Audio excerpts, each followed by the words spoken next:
Good morning and welcome to Heritage Ohio's webinar series. This is May 7th, 10 a.m. A bit of a different time for us, but we appreciate everybody logging into today's webinar. Heritage Ohio, through our mission to help people save the places that matter, build community, and live better, provide this webinar series to our membership base to try to assist people in that meeting those missions for them and their organizations. So today's going to be a great presentation. We're going to try to give everybody a lot more information about grant writing and use the tools that are available. So we're very lucky today to have Jeff Agnoli, who will be sharing his vast knowledge on finding funding resources and grant writing methods.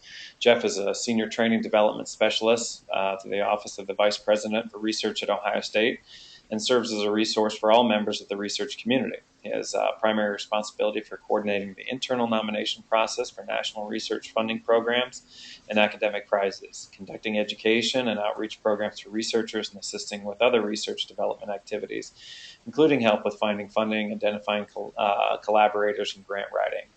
A couple bits of housekeeping. If for some reason it happens that your software freezes up or crashes, 99% of the issues can be solved just by shutting down the software and restarting it. Sometimes things just get bogged down, so a simple shutdown and restart fixes almost all of those things. A bit of a different format than usual. Jeff has asked that people ask questions throughout the webinar, so don't feel like you have to wait till the very end. Ask a question, he'll give the occasional pause, and I'll ask those questions in turn to Jeff so he can answer them as we go. Nothing else comes to mind right now, so again, we appreciate your logging on. If anybody finds any issues, or feel free, again, if there's something wrong with, if you can't hear something or can't see the screen, type in the question. If you have any questions as we go throughout the webinar, please feel free to ask those. So with that, I want to thank Jeff very much for stepping in today, a bit of on short notice, but thanks so much, Jeff. We appreciate it, and I'll turn it over to you. All right, thank you very much, Jeff. Good morning, everybody. It's a pleasure to be here. So that was a great introduction, so I'm not sure I need to tell you much else, but I can tell you that I am responsible for helping our faculty and staff find funding. Ohio State enjoys a pretty rich research environment. We bring in about just under $1 billion in research expenditures each year. So there's funding and research projects that go on all over the place, and one of the ways we do that is through identifying funding opportunities or pushing those out to different individuals, teams, research centers, and that sort of thing. Because as you can imagine, investigators don't have a lot of time to track those. So the two things that I'm going to accomplish today are talk about some of the funding databases that you could have access to, either through your public library or home institution, or even through Ohio State, and we can talk about how you can do that. And then I'll talk a little bit about our sort of grant writing process and some of the recommendations we have about how to put together a grant and also resources on it. So the first thing you're seeing is a wiki site. If you're familiar with wikis, we use these as one of the tools to put together proposals and or proposal outlines. The reason for that is it's sort of a share, I think in my mind, it's sort of an initial social media kind of tool, because you can limit access to individuals so that it's secure, or you can make it public. And this page, hopefully you're able to see the URL, is go.osu.edu/funding. This is a public site. If you want to open up that window and kind of multitask as we go, it's perfectly fine with me. But a lot of the resources I'm going to point you to are on this particular page. First thing is I'm going to do a very short demo of a couple different funding databases, because I don't know how many folks are familiar with the different tools that are out there. Ohio State subscribes to a tool called InfoEd Global. And that's the actual company name, InfoEd Global, and then the product that we use is called Spin. And if you, everybody okay? I heard some. If you were to click on this particular database and you're within Ohio State's IP range, it would open up and allow you to search. So for those of you that are not within Ohio State's IP range, you'll have to just kind of follow along and see how this tool works. but I'm just going to spend a few minutes on showing you how the database functions. And it might be something that your organization might be interested in purchasing a subscription to. I'm not necessarily recommending this tool over any other. There's lots of tools out there, and we'll also show you Foundation Center. So you can see this screen. I'm going to zoom it up just a little bit. And if we wanted to search on a word like community as a keyword, the database will show us all the current funding opportunities that are available related to that keyword. And so just take a second here to kind of load. So you can see there's over 17 or almost 1,700 funding opportunities related to keywords that we used here called community. And I'm shrinking things down just so I can, there we go. I want to be able to show you in the funding amount column over here to the right, one of the ways that we tend to search for things is by dollar amount. In the Office of Research, we like people to go after large dollar grants. But if you were interested in a certain dollar amount range, you can actually click on this filter icon and put a range in there and select a certain amount of money. There are also a whole bunch of filters that can be applied to individual funding opportunities. So I'm hovering over here on the left, and a lot of these tools, like I said, they're available for subscription. They all work kind of the same way. I'm going to go ahead and click on project type. That brings up another menu. And if I click on this four-headed arrow, I'm just sort of driving around, you can see that for an individual funding opportunity, I can select very specific types of programs. So for example, I might be looking for funding to travel within the U.S. or travel abroad. I might be looking for conference hosting on the topic of community or a demonstration or evaluation project. So there's lots of ways to kind of refine these searches. Research, I'm imagining your group does everything from research to also sort of community programs. So there's ways to kind of seek money for planning grants, that kind of thing. But if I were to click and drag and put that over here on the choice, this filter now becomes part of my search. And I have to zoom down here to get to the save and exit button.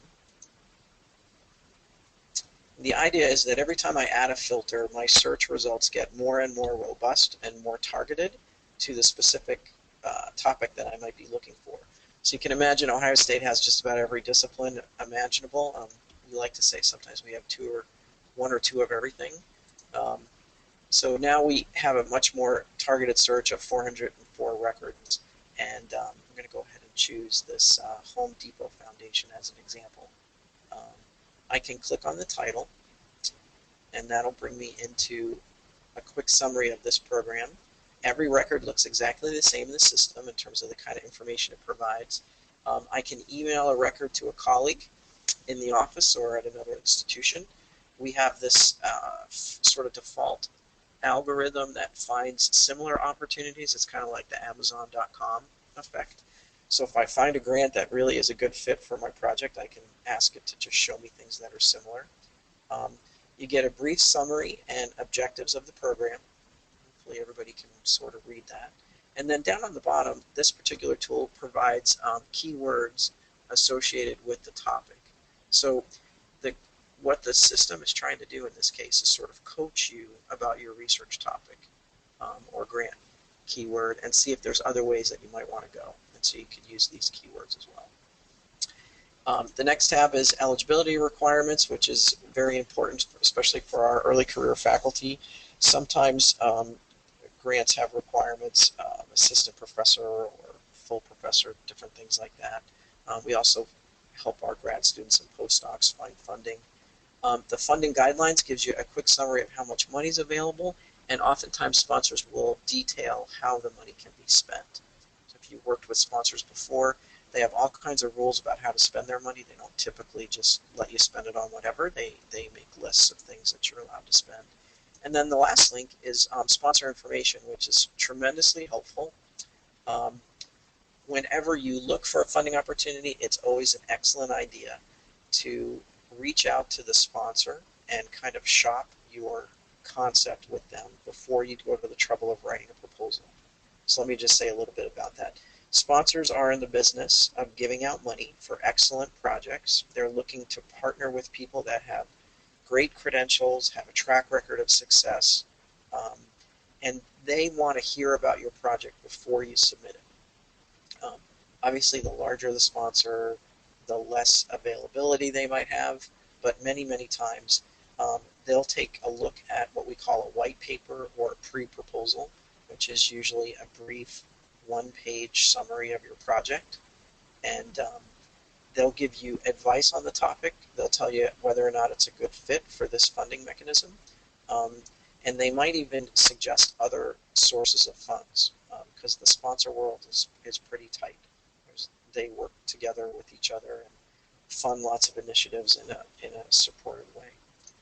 The last thing I want to show you is over here to the right. Let's move this out of the way. You can see that there are deadlines. If you're new to the area of getting grant funding, sponsors are absolutely, completely non-negotiable when it comes to funding deadlines. So about the only time that we're aware that the NIH, the National Institutes of Health, were flexible about deadline was when Hurricane or Superstorm Sandy slammed into the East Coast. But in general, you absolutely have to fulfill the deadlines. In general, you want to get things to sponsors ahead of the deadline. Sponsors will have a series of deadlines that lead up to an actual full proposal submission. So if you're new at this, it usually starts with a letter of intent where you basically, in a very brief paragraph, summarize intent to submit, how much money you're going to be asking for. That deadline is several months before the actual proposal deadline. Sponsors use that information to kind of put together review teams and sort of anticipate how many people are going to be applying. Then they'll often have a pre-proposal deadline where you submit a brief, maybe 3 to 5 page proposal, and if they like the concept, they'll invite you to submit a full proposal. So really important to pay attention to all those deadlines. In some ways, they're trying to manage the process, but they're also helping you to kind of stay on task and get the project done. So that's how this particular tool works. I'm going to show you one more feature. So in order to do that, I need to close this window. And please feel free if anyone has any questions at this point. Yeah, Jeff, we did have a question come in. Okay. What % of grants or grantees require recipients to be a 501c3? It's a really great question. You know, it would be very contextual. So if I said at Ohio State, for example, about $300 million that we bring in annually comes from 501c3 type organizations, and the rest, another 700 million, is coming from state, federal, or municipal sources. So that's sort of in this. There are literally thousands and thousands of sponsors. I'm going to show you another database, Foundation Center, which some of you are probably familiar with. Most of those sponsors are going to be 501c3. I hope that kind of answers the question, but it really depends on the organization and who you're working with. Any other questions before we move on? Okay, great. Across the top, you'll see some other drop-down menus. Basically, this tool allows you to sign in. So I'm going to go through the steps here. So once you've created an account, the benefit to that, the benefit to being able to sign in is you're able to save individual searches, and those searches can be used to generate funding alerts. So let me kind of say that again. If I liked the search results for my community keyword search, and I was getting the kinds of results that are a good fit for my project, once I have filtered it out and sort of added any other requirements to my search, maybe some additional keywords, this save icon right here, right up at the top, allows you to save the search, and you can give it a name and then ask the system to generate email either on a daily or weekly basis whenever a funding opportunity is posted. So the way these funding databases work is we're paying a company to kind of scour the web and monitor for funding announcements. and by just saving this particular search, I'll start receiving messages on a daily basis. And you can have as many searches as you want, so it saves you a lot of time. It's usually a great activity to stay up on funding announcements. We usually tell our faculty that it's very rare that you'll have enough time to write proposals for all the funding announcements that are out there. The key really is to just sort of monitor the funding streams, where sponsors are putting their dollars, and get a sense of where your research needs to go, what kinds of directions. And in a few short weeks, you'll get a sense of what kinds of funds are out there. Also, the searches can be saved. I'm up here on the drop-down menu. Every search you create, you can save, and then you can access them at any time. You can also bookmark individual records. So if you know this is a project I really want to follow, I can click a bookmark link. And then keywords, if you're familiar with any research databases. If you're having trouble with your topic and you're not able to identify the right set of keywords, we can put the word community in and ask the system to kind of suggest all the words related to community. And you can see, I'm going to scroll through this slowly, but these are all the different keywords and sub-keywords associated with community that might help me kind of identify my topic a little bit better. One of the things that I'm happy to do is for our faculty and staff is sort of provide one-on-one funding consultations, because these tools can get kind of overwhelming. But your public librarians in your communities, or university librarians, they're very skilled in this area of keywords, subject headings, and those sorts of things.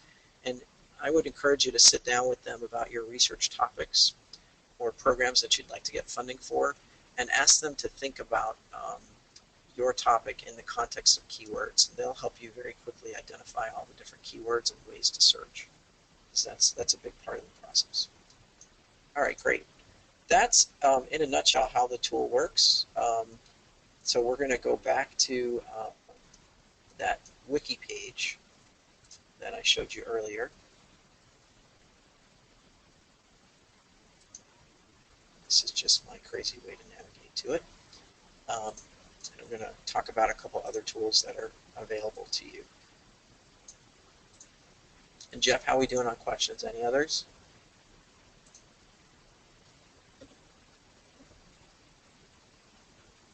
Sorry, here I am. I had to unmute myself. Yeah, it looks like another one just came in. Okay. Let's see. Do you think that it is necessary to hire a professional grant writer? This is coming from one of the Ohio Main Street program managers. Or as a Main Street director, are we capable of writing a successful grant? Yeah, I have a strong bias about that. I mean, I think if you feel that your writing skills are strong and that you have a compelling story to tell, I don't think you need to hire someone. Where most of, at least in higher education, where most people will hire grant writers is when they don't feel like they have the time to commit. It's sort of like hiring a consultant to do some of the heavy lifting and the project management and organizing and keep everybody on task. They'll utilize a grant writer in those contexts. But for the most part, if you know your topic and you have some command of the English language and can put together a compelling proposal, and if you follow some of the other advice we're going to talk about next, it's not a requirement. So hopefully that saves you some money. Right.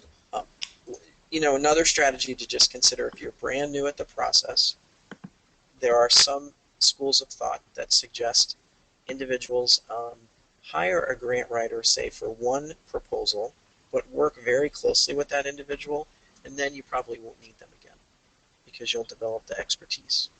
So that's another strategy.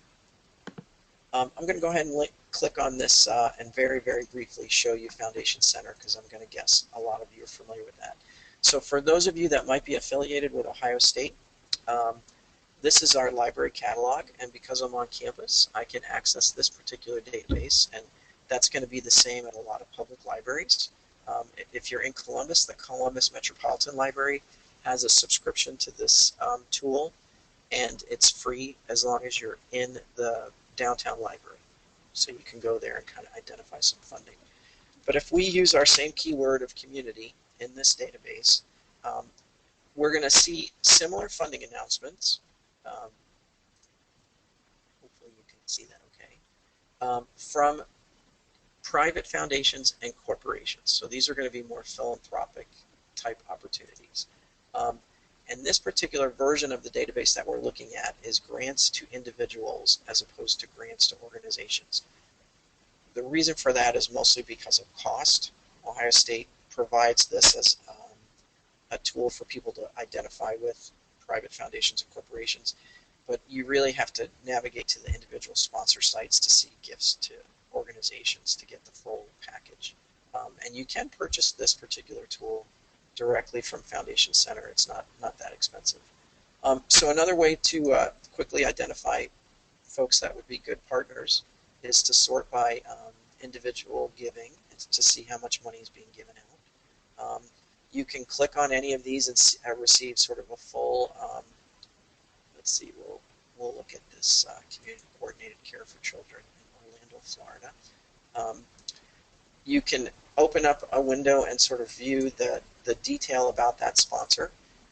You're going to get a link right to their website and contact persons, purpose of all the background, what kinds of things that they fund.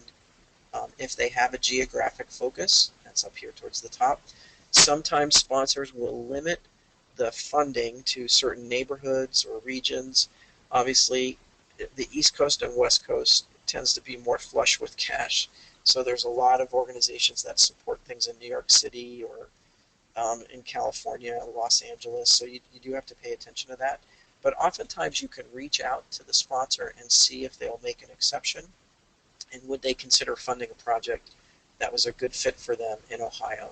And sometimes they will. So that's where you have to talk one-on-one. See all the financial data, and then the last thing on the page here is access to their 990s, and those of you who work with 501c3s know that that's a tax requirement to submit. The 990 can be incredibly helpful to kind of peer into the organization. It's basically all the detailed taxes, how the money's been spent, who gets paid, who works for the organization, how they invest their dollars. I'm not going to go ahead and open those, but that's how that particular tool works. And there's other ways to get to 990s on other forms. I'm going to go ahead and back one screen and show you one more feature of this tool, and then we'll move on. On the left-hand side, you can see additional keywords. So we started with the word community. So here's other ways to kind of delve deeper into the system. And then you can also search by region. So if you just wanted to see, for example, who invests in community in Ohio, you'll get a list of those organizations that have funds that are available. And then all kinds of other search operands and things. This tool is not very expensive. I think an individual license is somewhere in the neighborhood of $25 a month. But like I said, you can go to most public libraries or university libraries and access it on site.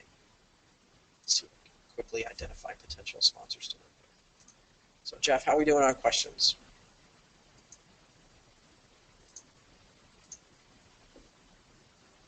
All right. Here's another one. What costs are typically associated with the hiring of a grant writer? Okay, great question. A lot of them just charge by the hour. Sometimes $40 to $60 an hour is kind of a standard rate. Others will charge by the project. So if they know it's, for example, if it's a very large proposal, large in my mind would be $1 million or more, they would charge by the whole project. So they might say, I anticipate our work will take 2 to 3 working days a month for a period of 3 months, and that will be a few $1,000s. So it really sort of depends on the kind of project and the kind of grant writer that you're going to go after. On that wiki site, I have some links to some different grant writing resources, and I'll go back and talk about that a little bit later. Any other questions? Nope, not at this time. All right, great. Let's go through some of the basics. And this presentation, by the way, is loaded to that wiki page, so you can access this later. But what I'm going to do is kind of walk through some things that I think are relevant and skip over the stuff that isn't specific to folks that are affiliated with Ohio State. But basically, we're going to review the basics of a grant. This is an introductory workshop, so you can understand what a proposal looks like. talk a little bit about the solicitation cycle, and then we've already addressed the funding opportunities, the tools that are out there, so you know enough about that at this point, how to organize, and then some common reasons for not being funded. So this is just a slide that shows the growth that Ohio State's received, so that's just bragging points. You probably don't need to know that. But some of you were asking about private foundations or 501c3s. This is from our Corporate and Foundation Relations Office, and it shows gifts. Those are individual donor gifts versus corporate and foundation relations money. So you can see it's somewhere in the neighborhood of 100 to 200 million that comes in. I guess it's more like 100 million that comes in annually from private foundations. And the rest, the red, is basically individual giving. If you probably have heard of the National Institutes for Health and the National Science Foundation, there are literally 26 different federal funding agencies. All of them have buckets of cash that they give out for research programs and services. It's worth your time and energy to kind of get to know which of those federal agencies would be a good fit for your projects. And you can do that just by visiting grants.gov. That's another funding database that you can check out for free. There's also money within the state of Ohio, so you want to get to know the different agencies within the state so that you're aware of all the money that they provide. And then, of course, counties and municipalities have cash. And then, of course, private foundations. Oops, we've talked about some of them. But one of the learnings that I've had since doing this work is many corporations have philanthropic giving. And the money that they give out is not often associated with the mission of the organization. So, for example, Honda is all about automotive engineering, right? So they tend to give money in areas that would promote STEM education. So it's really programs for K through 12, getting students excited about science, with the ultimate goal is that some of those students might end up pursuing a career in engineering, but not necessarily. So you might be surprised by corporations within your community and asking them, you know, what are their funding priorities. They might be a good fit for some of the projects that you're looking to fund. This is my contact information. If after the call you have any questions or you want to know more about these things, you can do that. And links to some of the databases that we provide. So I'm going to skip through some of that stuff right now. One of the best strategies when you think about going after money is to start small if you're brand new at this, because the more likelihood that the small dollar grants are always less competitive, and the more track record you can build, the more a sponsor will see you as a credible partner, and that's absolutely key. It's not likely that you can walk out and put a proposal together and get, you know, a couple $1 million for something, but you can start out small and sort of build your success with each funding opportunity. The other thing sponsors love to do, the other thing they love to do is leverage their dollars with other sponsors. So if you're successful in getting a small grant, you can always write a similar proposal to another sponsor and let them know that you have some funding, but you need some additional money to finish this project. They're often very happy to do that because at that point you'll have some outcomes or measurements that you can talk about. This is most universities, it's something to consider with the work that you do, have an Office of Corporate and Foundation Relations. They're typically housed within the university development function. So it's worth, if you have any partnerships, you might want to talk to your local universities and see what kind of relationships could be built. Things that you're interested in that the university might be interested in, they'd be happy to work with you and share some of their resources. This is a slide that's more of a university requirement, so we'll go ahead and skip that for now. But keep moving through. We at the university, I think it's important to understand, we have sort of two offices that manage grants. One is our Office of Sponsored Programs. They do not have the 501c3 designation, so they pretty much are working with faculty for federal and state kinds of opportunities. And the foundation are the folks that work through the corporate or philanthropic giving. And they have a little bit different procedure about how that process works. This slide gives you a sense of how much money in 2011 was contributed. So this isn't Ohio State, this is sort of nationwide. how much comes from foundations and bequests and corporate giving. You can see the bulk of the money, 217 billion, is coming from individuals. So most giving that goes on for whether they be research grants or not, or programmatic grants, it's really coming from individuals. When you want to look down at how the money gets distributed, the next biggest bucket of cash is in the religious space. So most individual giving and or organizational giving goes towards religious type programs. But then you can see there's a big chunk for education. I'm just kind of going around the pie. Education, human services, grants to individuals, healthcare, and so on. I've, in the course of the last few years working with different sponsors, I've uncovered many, many sponsors that through a bequest, they create a gift giving program, and every year by law they give money out, and many years no one even applies. So once you start digging into this, you'll start discovering all these very interesting opportunities that are almost obscure. It's not much different than the scholarship world. I have a high school senior trying to get him to consider scholarships. There's just lots and lots of opportunities out there, and people can take advantage of that. So let me talk a little bit about a gift, a contract, and a grant, because this may be a new concept to some of you. Gifts tend to be no strings attached unless they have sort of naming rights, like you want to name a building or something like that. Contracts are very prescriptive. We refer to these as a procurement instrument.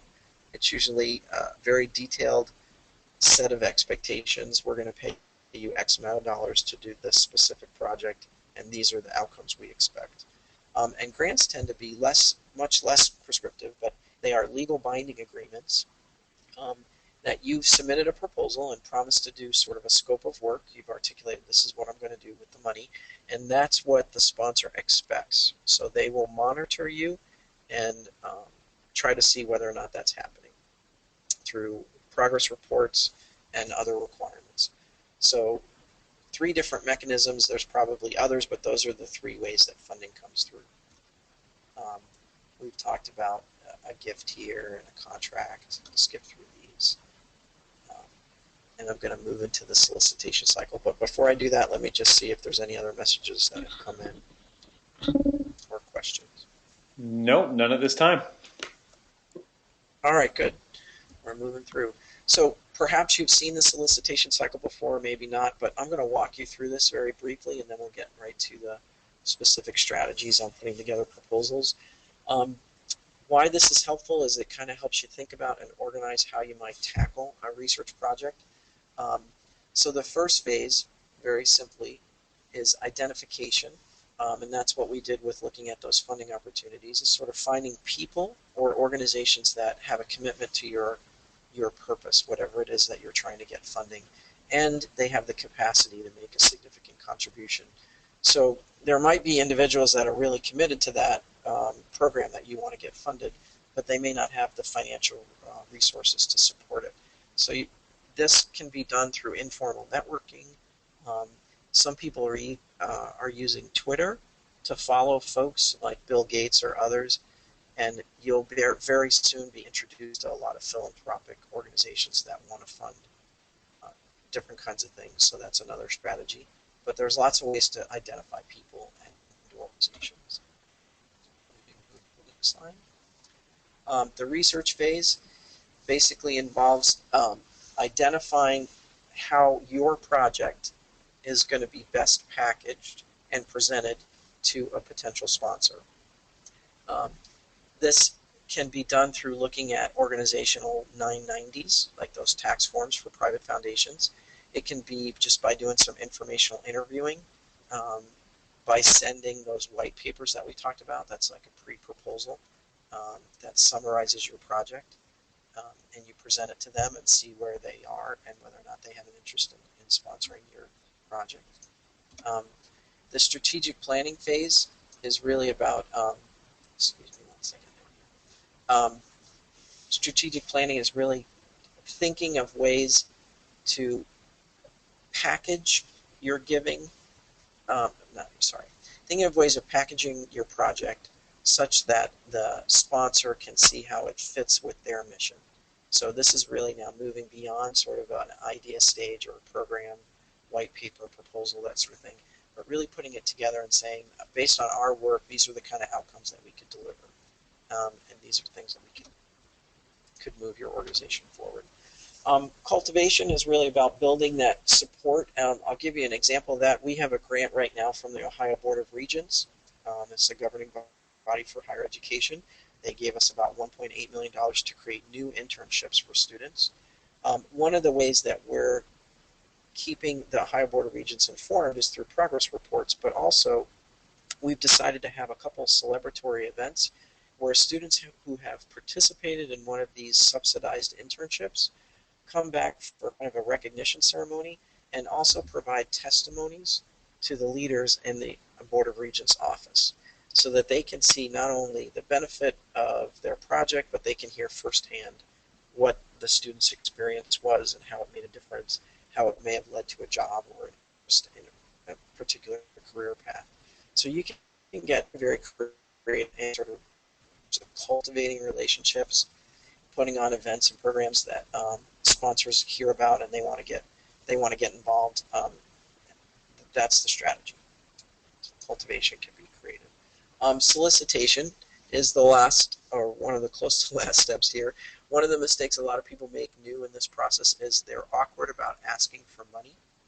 So we always recommend that whether it's your pre-proposal or your letter, your executive summary, that very early in that narrative, the first 1 or 2 paragraphs, you should articulate upfront how much money you need. The reason for that, again, is the sponsor really is in the business of giving money out. So one of the things they need to determine, obviously, is that you're a credible applicant and that the project is something that people are interested in, that they want to fund. But bottom line is they need to know if they have the money to support it. So you want to present that up front and save them the time and effort to kind of dig through your proposal and look for that. There'll be time later in the proposal to include a budget, but that's absolutely clear. And then stewardship is keeping them informed, and that's making sure that whatever requirements they place on you, whether they be progress reports, fiscal reports, programmatic, that you take very seriously that work and get those things in on time and done well. One of the worst things you can do is sort of miss a deadline, a sponsor having to reach out back to you and ask for certain information can sometimes color their perception of the work that's being done. So it's absolutely essential that you stay on top of all those requirements. The last step is renewal, and many people who are successful at this will tell you that most sponsors, if the project went well and you followed all of those steps to some degree, more than likely they're going to talk to you when it comes time for that project to end about the next project you're going to work on or where you're going to take that project to the next phase. Most sponsors realize you can't fund these things in a short, 1 to 2 year cycle, that if we really want to get work done, let's say community building or development or something like that, it needs to be long term. And so they'll want to fund you over the long term as long as things went well. So that's the end of the solicitation cycle. I'm just going to keep checking in with Jeff and see if there's any questions before we move on. We're going to move now to some of the... Still no questions at this point. All right, great. We're moving into the mechanics of putting together a proposal. So now this is sort of what a proposal looks like. What are the pieces and parts? It needs to be an important problem. It needs to be something people care about, whether it's science or providing historical context or something that matters.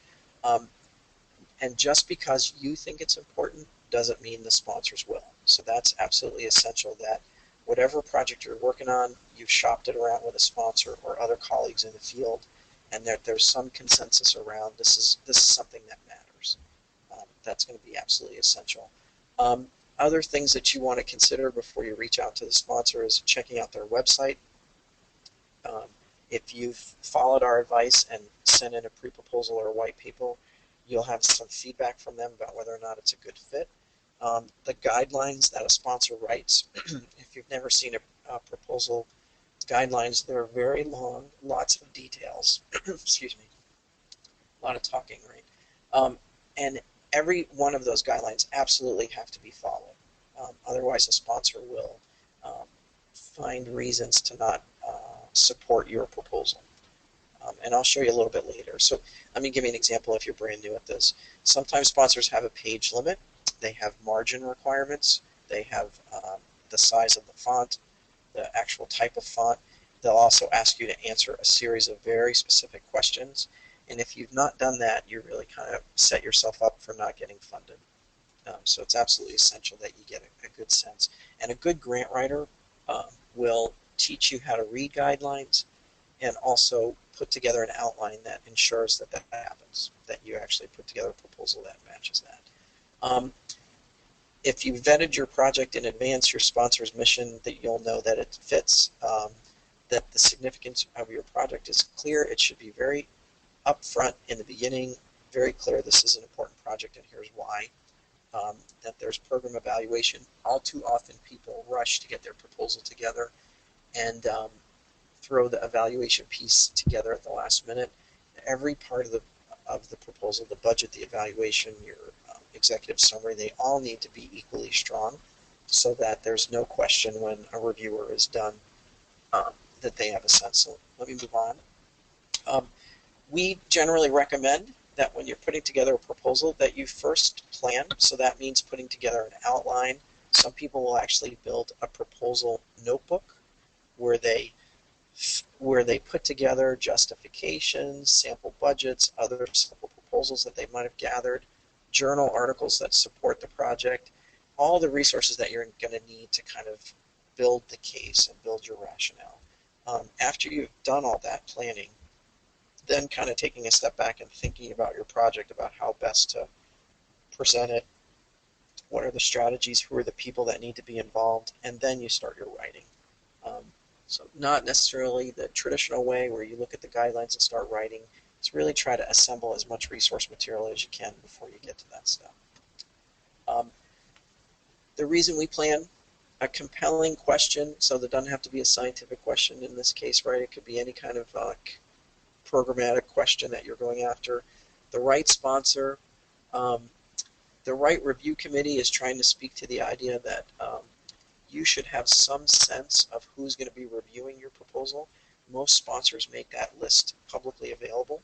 And if you know who those people are, you can keep their perspective and their mindset at the forefront as you start to put together the narrative. All of those things will lead to a better grant proposal and ultimately more likely to get funded. This timeline comes from the National Institutes for Allergy and Infectious Diseases.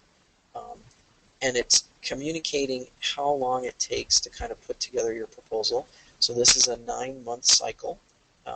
I would say if you're new at the process of writing proposals and it's a fairly robust set of guidelines, 9 months is very incredibly realistic because you're doing other things, right? Nobody's writing proposals full time.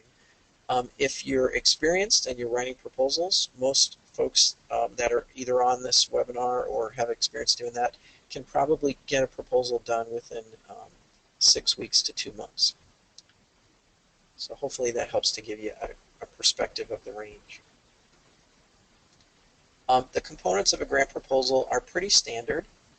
Some sponsors call these things, they have different names for these areas, but usually there's a cover letter, an executive summary, or an abstract, a problem statement, what is it that you want to get done, the description, the budget and information about your organization, what you can bring, in other words, what expertise you have or the resources, what community groups you have access to, a conclusion, and then an appendix. And many times they'll let you include letters of support and other sorts of things in the appendix.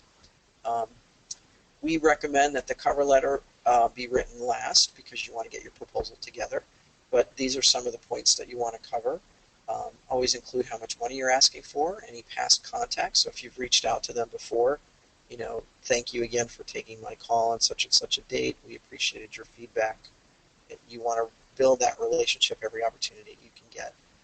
Describe what's in the proposal, offer them a chance to meet, and then someone who has authority to sign.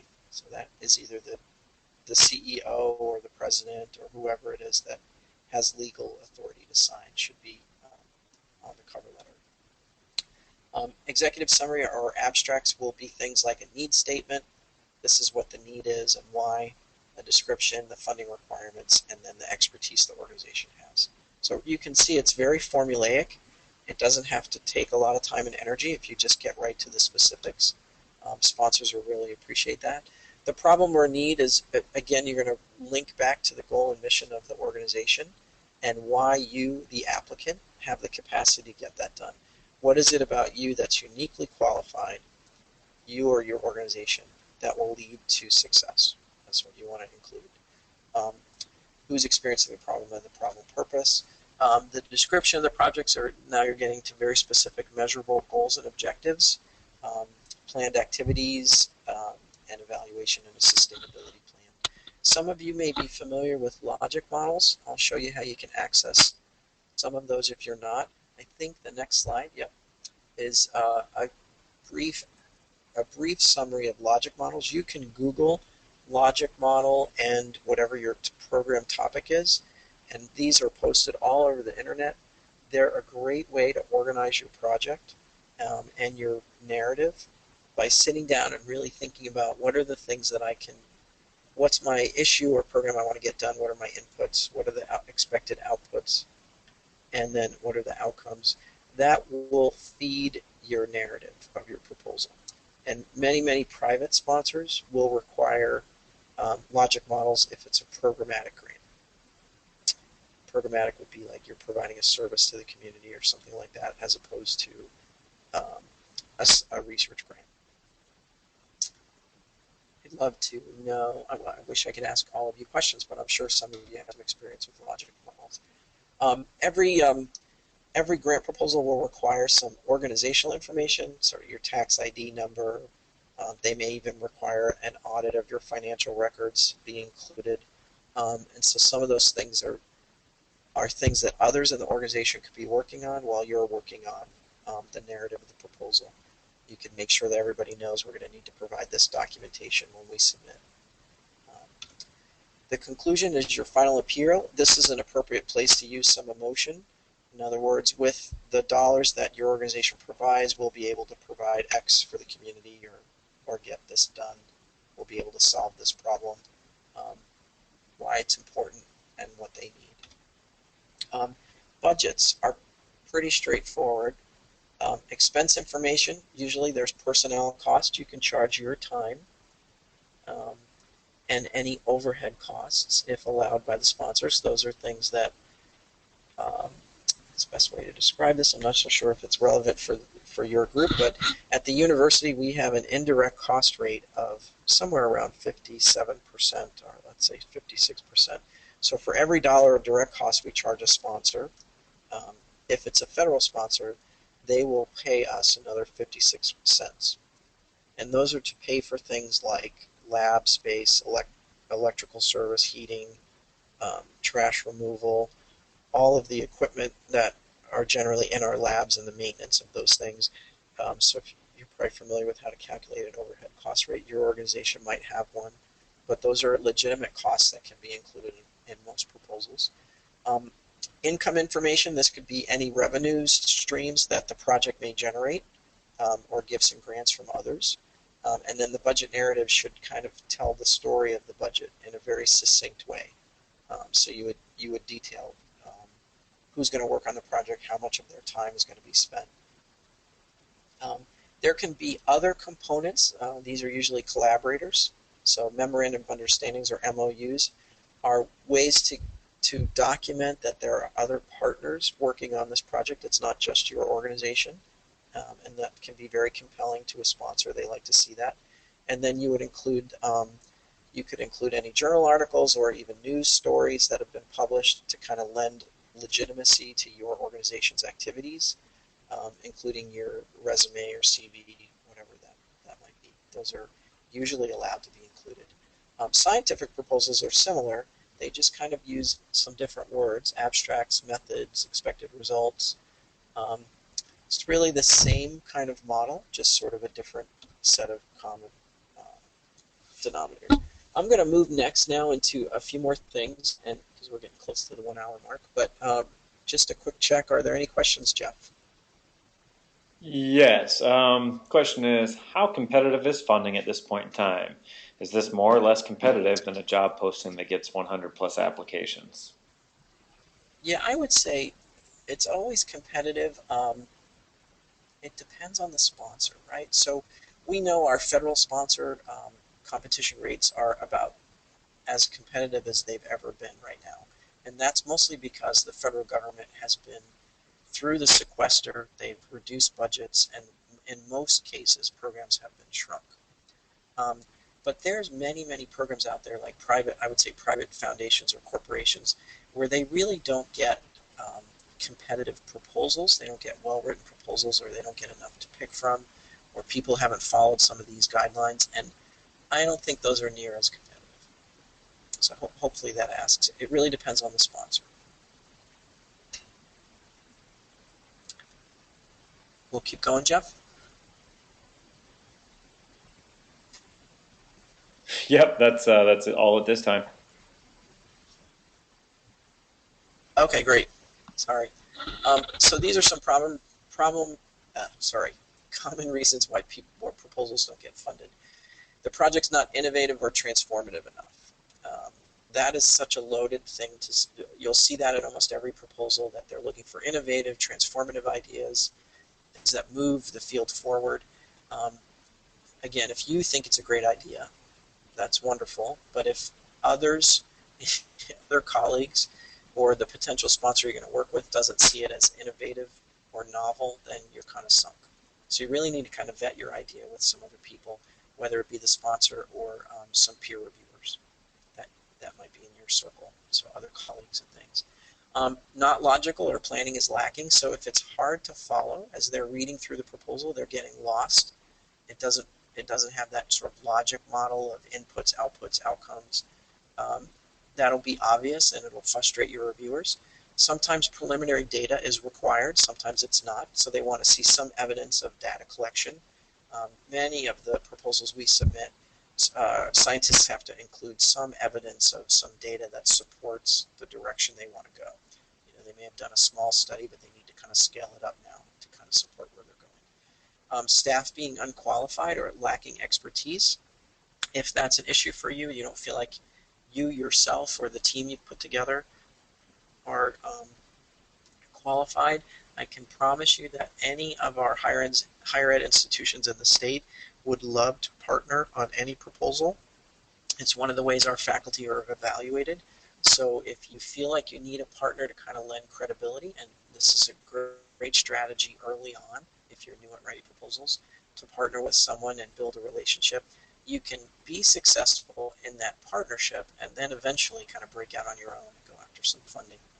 Um, and then overly ambitious. If you've promised the stars, sky, moon, and the planets and all the above, and it's a great idea and it's really ambitious, most reviewers will read through that and say, this is wonderful, but there's no way with this money and this amount of time that it can be done.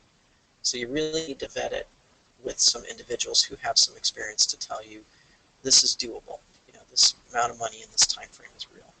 So these are more subjective things as you read through that list, but they're some of the most common reasons why proposals don't get funded. So the National Science Foundation actually publishes reasons why things don't get even reviewed. So they submit proposals and they'll just disqualify them at the start. And these are some of the reasons they've chosen the wrong funding agency. So the NSF doesn't fund clinical science. They're not about disease and disease prevention and treatment. So if somebody submitted that kind of grant, they would just not be reviewed. That the planning is lacking, not enough lead time. That they've not addressed the program guidelines. Merit review and one-page project summary are different sections in the proposal. And so if an applicant combined that information, they would be marked down. If someone's not receiving a not invited response, and then other requirements like page limits or formatting. Some other reasons for weak applications are a weak impact or a lack of. So you might think your idea is great again, but if you've not made it compelling to others, if it's not coming across the page in that way, here's too ambitious again, or lacking focus, a flawed hypothesis, so that's getting right down to the science, that whatever they're proposing to do hasn't really been thought through on a scientific level. poor writing or the bad track record, and the approach is flawed. So you can kind of get a sense the tone of all those words are pretty much downers. This slide lists some of the reasons grants do get funded. So strong significance, an important problem, impact is high, very novel and innovative, clear rationale. As you read this, you get a sense that the reviewers are kind of excited and really interested in this project. Relevant and supportive data, clear and focused approach. In other words, you can see right off the bat that the sponsors want to read more, and that's your goal, is you want to submit something that engages them and gets them focused. I believe good ideas, well presented, always win. They may not win the first time, but I believe if you get a proposal together and it's done really well and you've followed some of these advice, eventually it's going to get funded. It's just a matter of finding that right sponsor. Think and write clearly, be complete but not verbose. One of the things we see is people write and write and write and write, and they're not getting down to the specific requests the sponsor has. Never lose sight of your significance, point to your impact, pay attention to details. These are all just good advice. The peer review process, it's important to understand that the people reviewing your proposals are exceptionally busy people. They're not just your average person that's volunteering their time. They're people that are committed to this mission, whatever that organization's mission might be, and they may not have experience in your field. So if you are submitting something very unique or specific to a unique discipline, the reviewer may or may not know much about your field, so you have to be explicit and avoid jargon and make sure the proposal would read well to a well-educated lay audience. We always define a lay audience as people who listen to National Public Radio. A typical person who might be sort of an educated consumer, but they may not have deep knowledge of the topic, and so you need to kind of target your narrative at that level. More than likely, there's colleagues in your communities that have served as peer reviewers or within your organization or you yourself, and those can be great people to kind of send your proposal when it's nearly done. I would say 3 weeks before the deadline, and give them several days to review it and see where the strengths and weaknesses are. And that'll give you another chance to kind of polish your writing and submit something that's likely to get funded. Great. We talked about collaborating with investigators already. This is a great way to kind of fill in the gaps in your expertise. Team signs or team proposal writing is a very powerful technique. Most of the grant proposals that are available to you are written by teams to begin with. The guidelines are put together by a committee, and so your proposal should be as well. I'm not going to go through the rest of these slides. These are more scientific things, but let me just go through real quick. These are some comments from reviewers. Lacks a hypothesis. My enthusiasm is dampened. This is overambitious proposal. The next one here is another example with reviewer comments. Unfortunately, this is not clear. Lacks preliminary data. It's really kind of summarizing what we've already discussed. But here now on this slide are some positive comments, and I just want to read one or two of these. Strengths are numerous and include novel and innovative hypotheses, sound design, multidisciplinary approaches, a high qualified investigator and team, a high likelihood of meaningful findings. You can hear their enthusiasm and excitement when you read these, and that's what you're shooting for when you're writing. You're trying to give them reasons to, the reviewers, reasons to get excited about your project. Strengths include significance of a central hypothesis, well-designed plan. In other words, they found nothing wrong with what was proposed. It was novel, it was innovative, it was well presented, and this is the kind of proposal that's going to get funded. The last slide is just a quick story. Our experience has been that many folks have an interest in grant writing, but they lack that initiative to get started. So our advice to you would be get started, put together a proposal notebook, start identifying collaborators, ideas, journal articles that support your story. Just start getting your materials together, and then when you feel like you found that funding opportunity that's a good fit, then start writing. And that's the key to getting awarded, is to start writing. Lots of times people spend too much time on all the other pieces. Some contact information here. you have mine, and then I have a wonderful colleague that I'm sure would be happy to work with you, Dinessa Solomon in Foundation Relations. She'd be happy to answer questions, and that is my window of 1 hour, right, Jeff? Yeah, we're right there, and thank you. That was incredible information. You've nailed the time pretty well. Okay.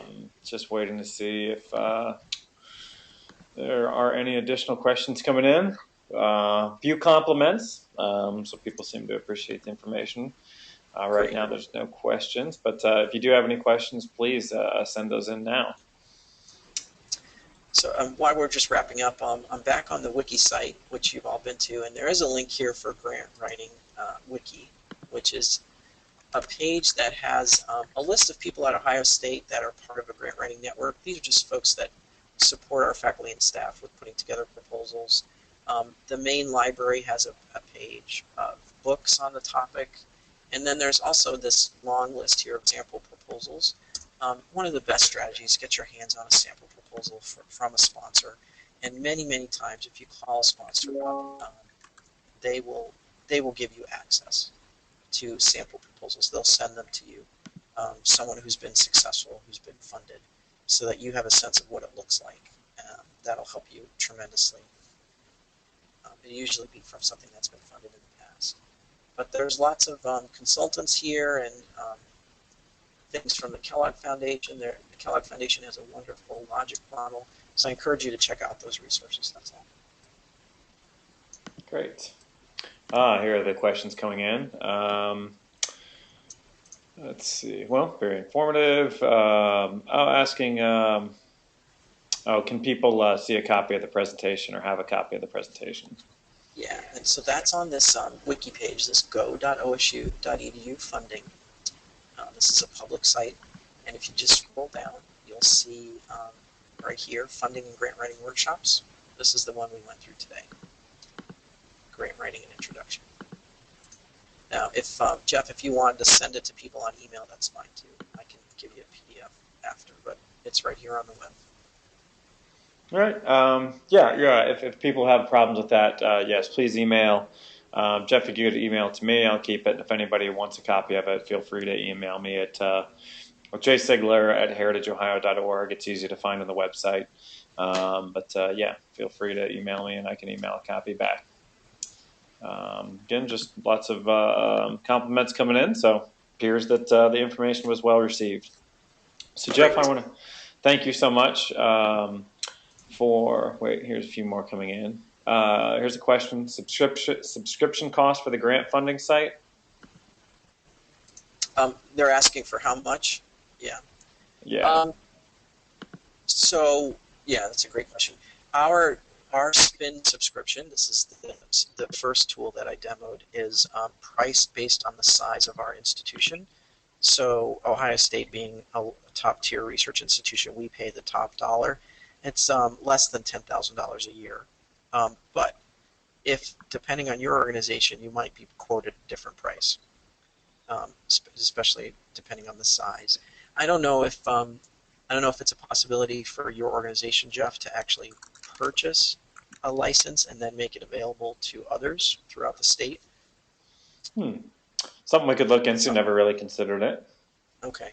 So it really depends on the size of your organization. You have to contact them directly. The same with Foundation Center. It depends on if it's an individual license or organizational license. And then the company will look at the size of your organization. Another comment was they are asking for the links to the sites mentioned, which I assume will be in the presentation, correct? Yeah, everything's here on this main page, this go.osu.edu funding. Okay. That seems to be it. Well, again, thank you, Jeff, so much. That's great information. People really seem to appreciate it. I think that was a huge help. So we really do thank you for taking the time today to share this. And yeah, just can't thank you enough. Really appreciate it.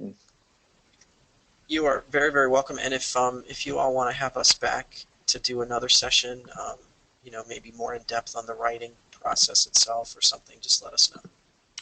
All right, will do. Thanks again, Jeff, and you have a wonderful day. And thanks everybody for attending the Heritage Ohio webinar for May. Everybody have a great day. Thank you.